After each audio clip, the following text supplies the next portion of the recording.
to be reading 17 unsolved mysteries that people can't stop thinking about. So, with that, sit back, relax,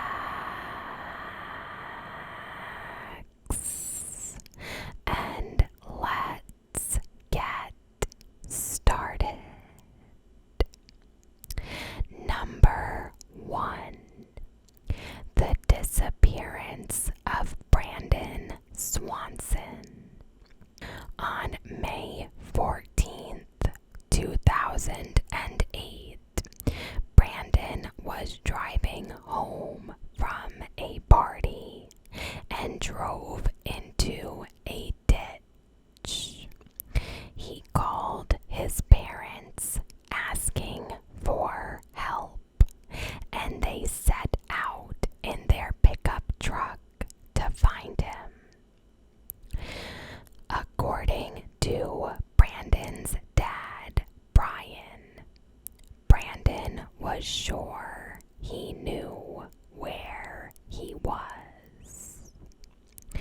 When they got there, he was nowhere to be seen. Eventually, they all got frustrated, and Brandon decided to walk back to his friend's place. Brian dropped his wife off at home and went back out to look for his son. He stayed on the phone with Brandon, who was trying to direct his father to where he was walking. Eventually, he told Brian to meet him at a nightclub parking lot. Suddenly, Brandon yelled, and the line went dead. They never heard from him again. Number 2. On December 5th, 1872, a ship called the Mary Celeste was found empty and drifting in the Atlantic. It had set sail from New York City 8 days prior and was headed to Genoa, Italy, but was found 400 miles east of the Azores. The ship's cargo was still intact. The crew's belongings were still in their rooms, and 6 months of food still on board. While there was 3.5 feet of water in the ship's bottom, it was still seaworthy. The only thing missing was a lifeboat, which it appeared had been boarded in an orderly fashion. No one knows what happened to the crew or why they left the ship. Number 3. The disappearance of Asha Degree. On Valentine's Day in 2000, she walked out of her home in the middle of the night. She was only 9 years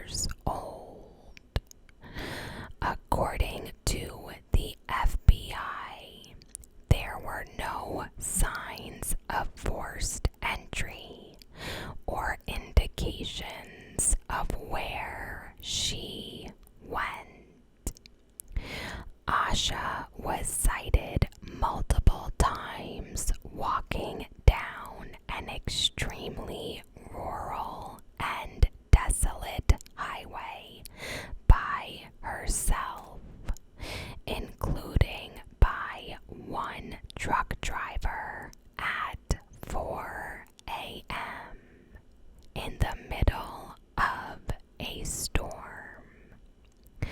She ran into the woods after being spotted and was never seen again.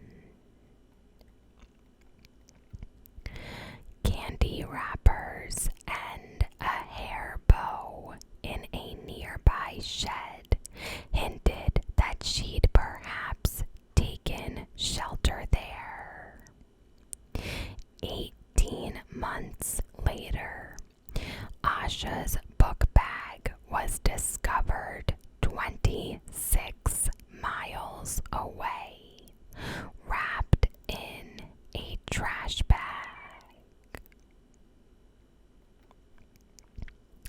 Number 4. The 169th victim of the Oklahoma City bombing. In the late 1990s, they found an additional leg in the rubble. DNA tests showed it belonged to another victim who had already been buried, but seemingly with the wrong left leg. Testimony reports from the trials claim that it wasn't possible to obtain DNA from the leg at the time, but it turns out that the state did have a DNA profile of it after all. The sample was compared to that of 10 known victims, but didn't match any of them. So, who did this leg belong to? All other legs had been accounted for in other victims. They found no other body parts, and nobody else had been reported missing. In 2015, they were finally able to get DNA from the leg, but who it belongs to is still unknown to us. A few conspiracy theories have popped up, like maybe it was a second bomber that got caught in the blast, but it's still unknown. Number 5. I always thought the mysterious green children from Woolpit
Scotia is a pretty big mystery.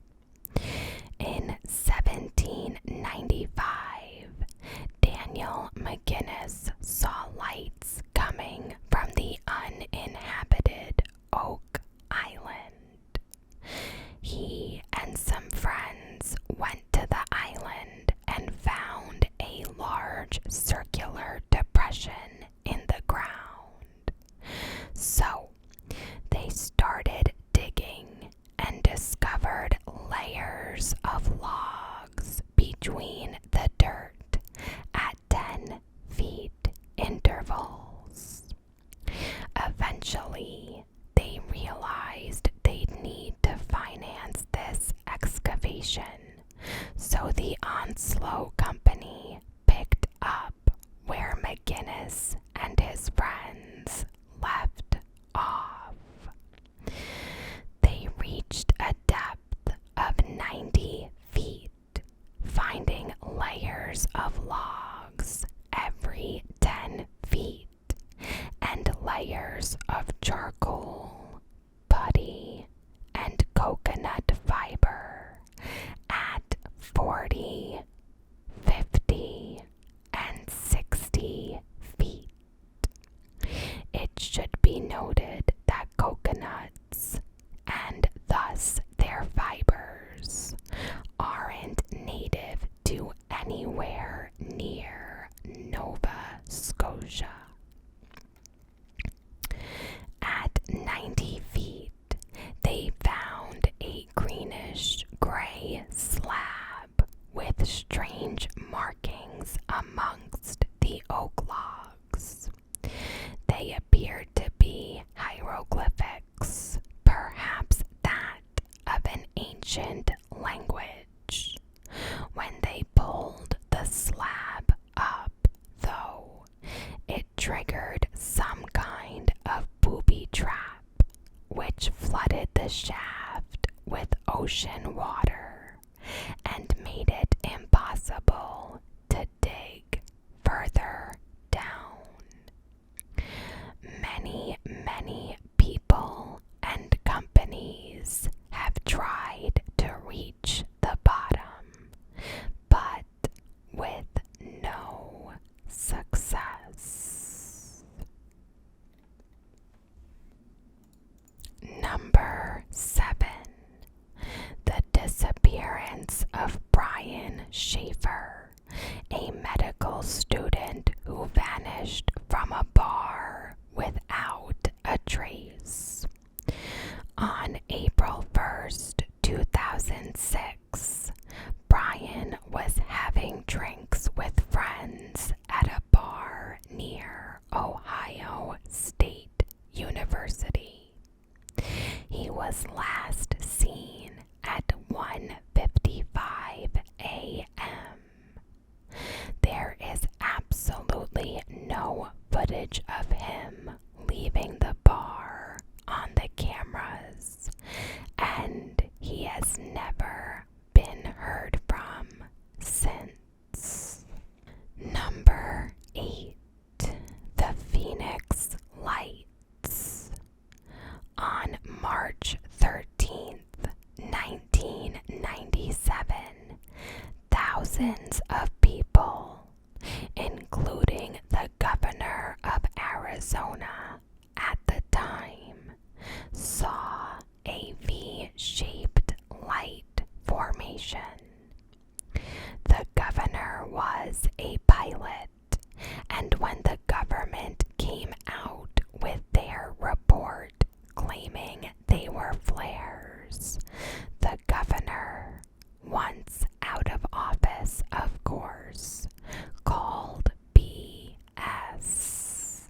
According to NBC News, he said, "I know just about every machine that flies. It was bigger than anything that I've ever seen.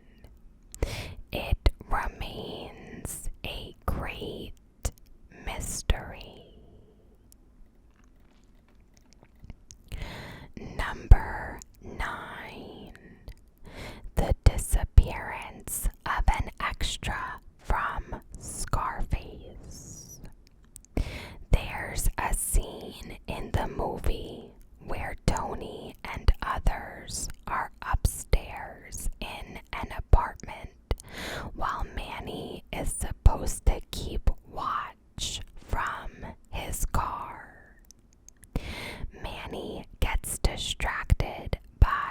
a blonde girl in a bikini and starts hitting on her.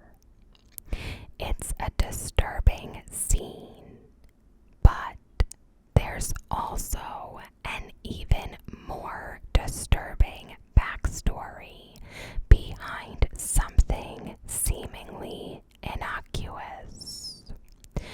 The blonde girl, who was Tammy Lynn Leppert. Tammy was a Florida beauty queen and model who, near the time of shooting the movie, went to a party and didn't come back the same person. It's like she changed overnight.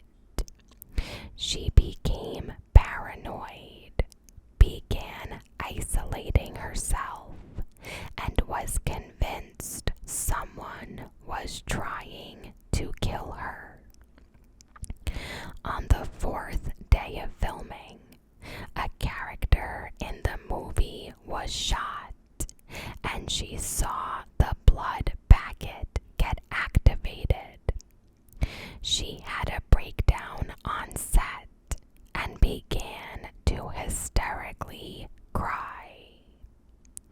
Tammy eventually quit the film and went back home.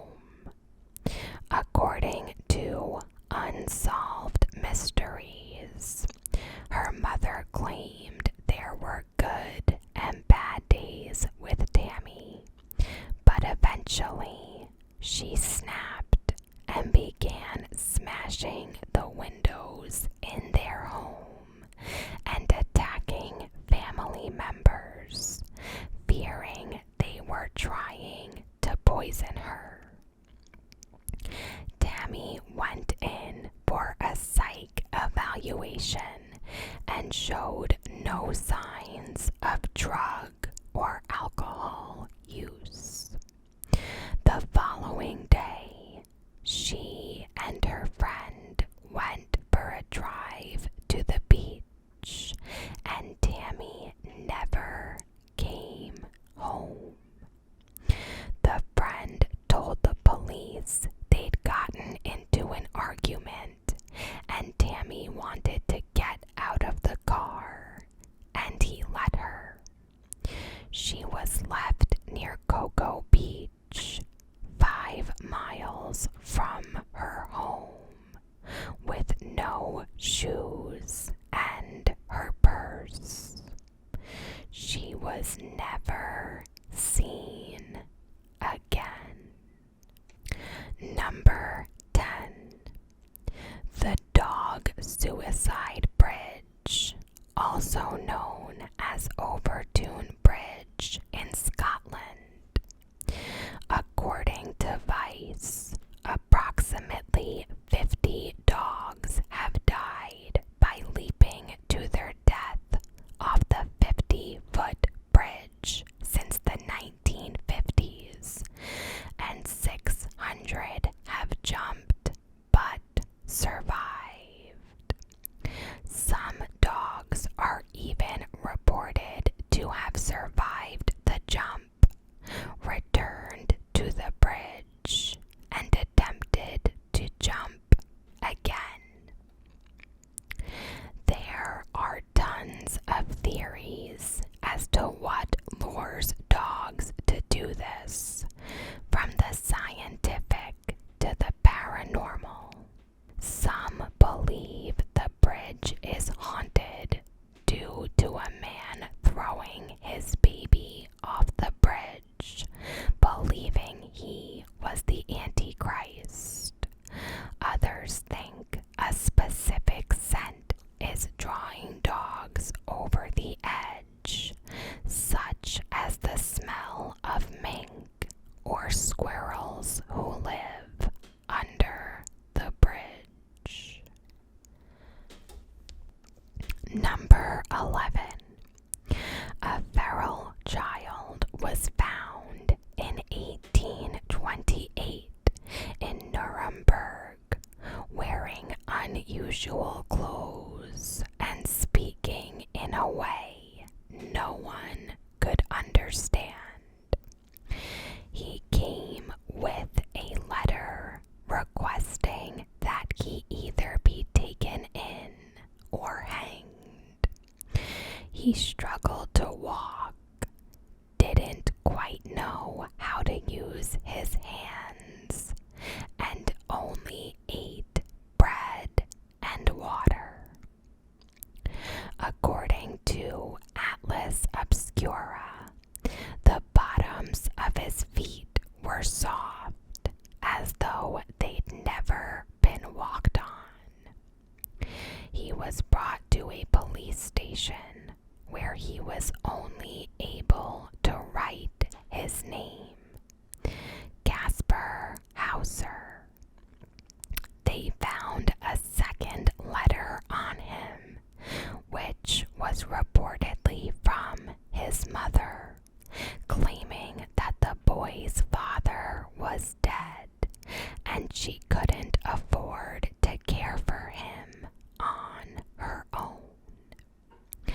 After some time, he learned to write and speak, which allowed him to explain his story. Casper claimed he was kept in a cage in a basement for his entire life with no human contact. All he had was a wooden horse. Unfortunately, only 5 years after being discovered, Casper was found stabbed to death in Castle Gardens. Tons of controversy and conspiracy surround his life and death. Nobody knows quite where he came from, and nobody knows how exactly he died. Number 12. The lost nuclear bomb off the coast of Tybee Island, Georgia. In 1958, a fighter jet and a B-47 bomber had a mid-air collision during a training exercise, resulting in the pilot dropping the bomb into the water to prevent it from going off if the plane crash landed. The bomb wasn't found during their search, but the government claimed it didn't pose a threat unless it was disturbed.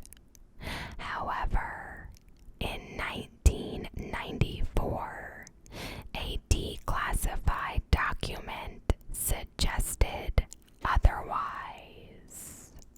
It revealed that the bomb did contain a nuclear capsule, and according to Savannah Morning News, the resulting explosion would include a fireball with a radius of over a mile and thermal radiation for up to 10 times that distance. The bomb still hasn't been located to this day. Number 13. The case of the Somerton man. He was found dead on an Australian beach in 1948, and to this day, no one knows who he was or how he died. They were unable to determine his cause of death from an autopsy, though detectives thought he might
Shergar was kidnapped by a gang on February 8th, 1983. It's widely believed the IRA was behind it. They were believed to be seeking ransom money and allegedly ended up shooting him to death as he got too much to deal with. According to the BBC, though, little actual evidence was found at the scene. The gang never contacted them for ransom, and no one has ever officially admitted responsibility of the crime. Number 15. Tim Malner's disappearance and death. One day in 1984, he left home to go to class. He was never seen by his family again. According to an episode of Unsolved Mysteries, the night after he vanished, the family received a silent phone call. They believed Tim may have run away to start a new life and wanted to call them, but he got nervous and hung up. 2 weeks later, the family's credit card was used at a gas station in Lake City, Florida, and witnesses claimed Tim was traveling alone. Months later, his car was found in a parking lot in Atlanta, Georgia, where it'd been abandoned. The lot was near a Greyhound bus station, and the car had reportedly been left there 6 days after he left. He'd nearly drained his bank account, took the valuable items out of his car, and left behind his wallet, license, and credit cards. Here's the plot twist. In early 1996, a Wisconsin man was watching Tim's episode of Unsolved Mysteries on TV. According to the Wisconsin State Journal, he'd found a body in a secluded wood lot, frozen in a block of ice with a ring of keys. Tim drove a 1969 Dodge Dart, and Dodge car keys had been found with the body. Helen, Tim's mom, still had the same locks on the doors of her home, so she mailed the man a copy of her house key to match it with the one found with the body. It was a match. DNA tests confirmed it was Tim. Number 16. The murders of billionaires Barry and Honey Sherman. On December 15th, 2017, their realtor found them dead in the basement pool of their mansion in Toronto with belts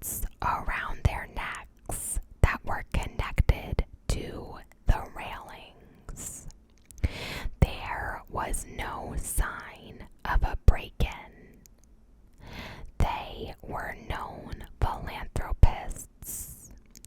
Barry founded Apotex Incorporated, a generic drug maker, and they donated millions annually to multiple charities. According to Fox 10 Phoenix, unidentified police initially claimed their deaths were believed to be a murder-suicide, so the couple's children hired their own private investigators. They found that the evidence didn't support that theory and thus suggested police incompetence. As the public became more interested, it was discovered there was a whole family dispute over inherited shares of the Apotex company. The Shermans' orphaned nieces and nephews had launched a lawsuit over their right to inherit shares, which they lost. A suspicious video was also uncovered in which an unknown man left the property around the time of the murders. Who he is and what he was doing there is still unknown.